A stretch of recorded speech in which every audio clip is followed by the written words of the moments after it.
just showing Game 3 of Gruul Aggro match that I played against. They were on Prowess, Gruul Aggro, and I'm on Blue Eye Control. I just wanted to show how this game ended.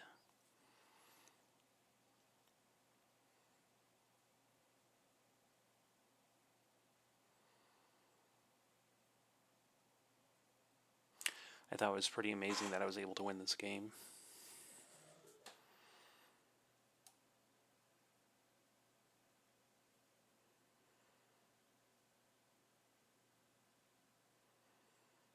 Opponent's coming in and attacking me for 5 so far. Gonna let go to no blocks. Knockout blow, the one he put Monstrous Rage on. I'm gonna counter the Ancestral Anger since he already has one in the graveyard.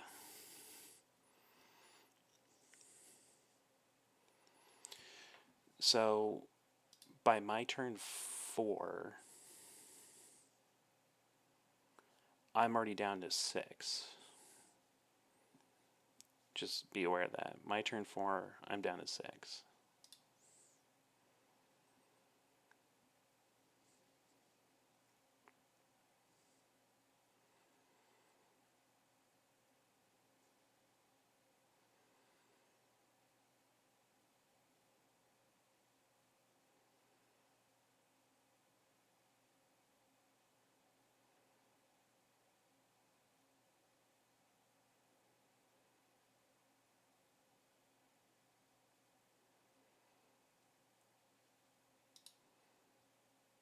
The 2 cards exiled were another Questing Beast in this, and then they started drawing more. So Ancestral Power gives it, Anchor gives it +2 because I normalized the other one. I want to keep the Wandering Emperor around. I traded off my Denic for it. This play I thought was weird how they put the Wandering Emperor down to 1.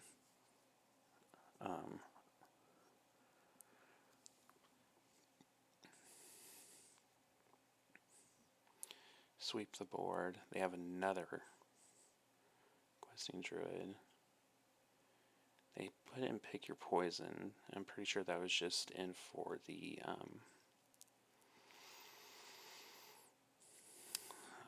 temporary lockdowns. So this dinged the Wandering Emperor. I played the Denic out of the graveyard and put a counter on it.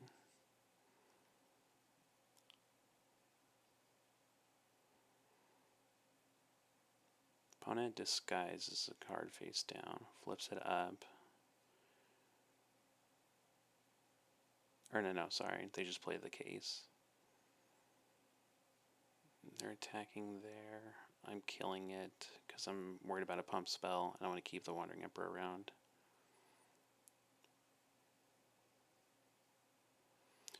So far I'm doing pretty good at stabilizing the board.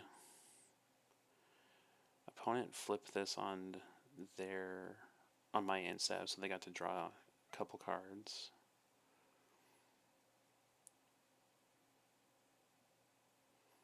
This pinged down the Emperor.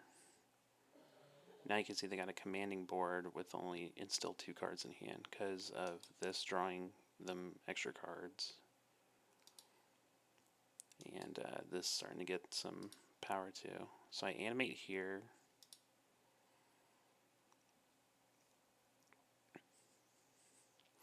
I animate planning on trading these 2 off. Block here, block here. I don't block the Swift Spear because any pump spell is going to make it a 2/3. And I want to trade off as much of the board as I can right here. And if they do have a pump spell, this still trades, and this still trades. And this is going to trade regardless because it's a 2/3. So I'm activating the Anchorage because I want to draw off the clue token I have. Trigger from the Denic because a creature died. So I get a clue token.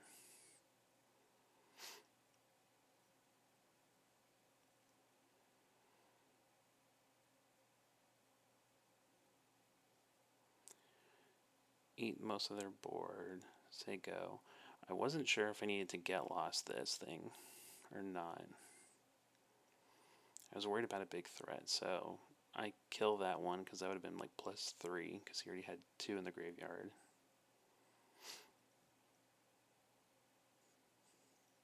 So they have no hand now, and now this caves is going to trigger, or case is going to trigger.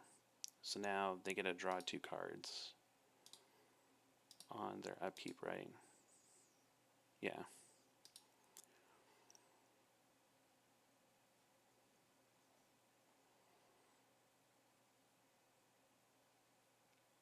Okay, I can't counter it.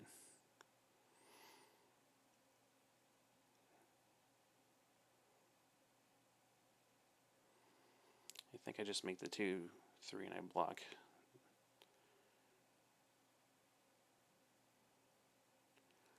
Exiles 2 more cards. Another pick your poison, and then a Phoenix. Another Kamano puts me down. Now the other case gets solved. So now my opponent gets to draw 4 cards. I'm going to sweep the board. I get pinged for 1 because that dies.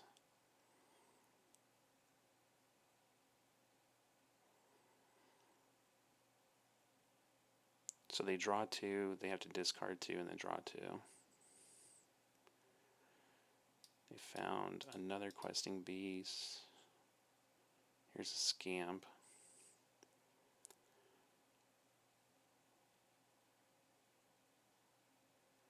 Another Kamano, so it's going to put me down to 1.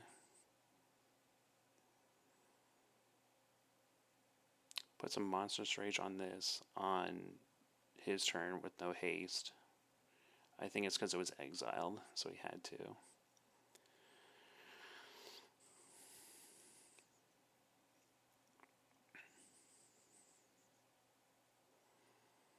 So this is the turn right here.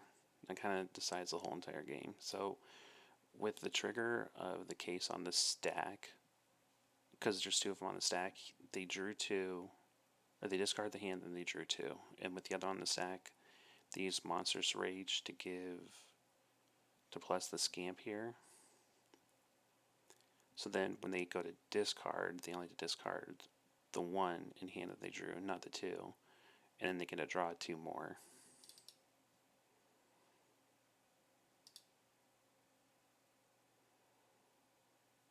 And now this Kamano gets to flip, and then this one goes to chapter 2.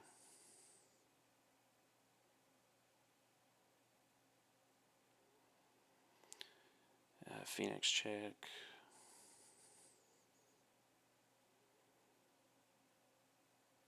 He's going to flip that. Okay, so when I saw that they played this and they flipped it and they drew their last cards, I'm thinking to myself, okay, so I just need to survive this turn, and they deck out. And I'm at 1.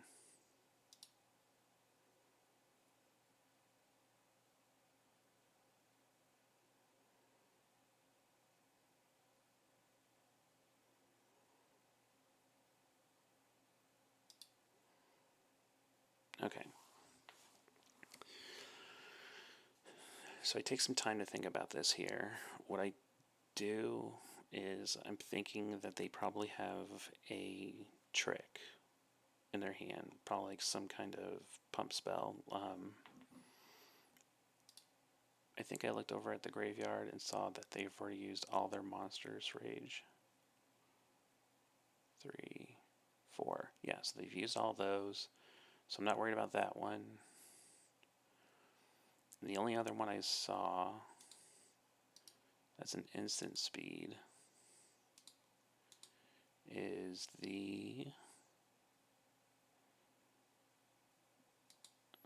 And if they had Play with Fire, they got me. Like, I can't beat that card. And the other one is this Blazing Sorrento. So I'm thinking to myself, okay, he's attacking with all of this, and I need to get rid of the two biggest threats. So, and I have to watch how much mana I have as well. So I'm thinking 4 to play and exile this. I gain 2. March for 2, get rid of this. So both of these are exiled. I take no damage from this trigger because it doesn't die, it gets exiled. And I go up to 3. And then I have these 2 cards left to stop all of this. And I think I animate the anchorage to block 1 and then knock out below another. It's got to be one of the prowess ones. Yeah. So I do this. Block here, I think. And then see what my opponent does.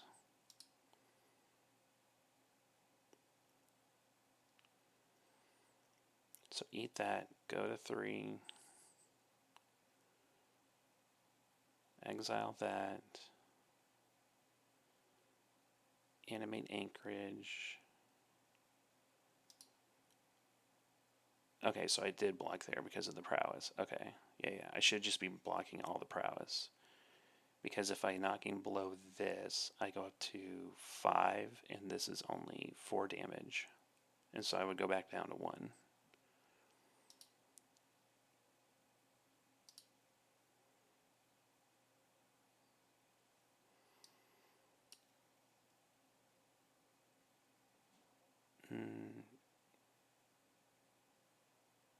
Oh, no, never mind. You do want to... So if they didn't have a pump spell, yeah. I mean, in my mind, I'm thinking that I can only play around another blazing, but I can't beat the play with fire. So with knocking blow on the stack here, they're going to blazing crescendo here and get a prowess trigger. I'm going to counter the crescendo, go to 5, block there, take 4, go down to 1, and then I just pass a turn and they deck. And I just thought that this was a really interesting game to showcase. You know, this is turn, 14 against Aggro, and they were they drew their entire deck. And we were still able to get them, so I just thought it was a pretty impressive game. If you guys like it, give a comment on it, and yeah, I'll try to update some more videos with interesting games. Thanks.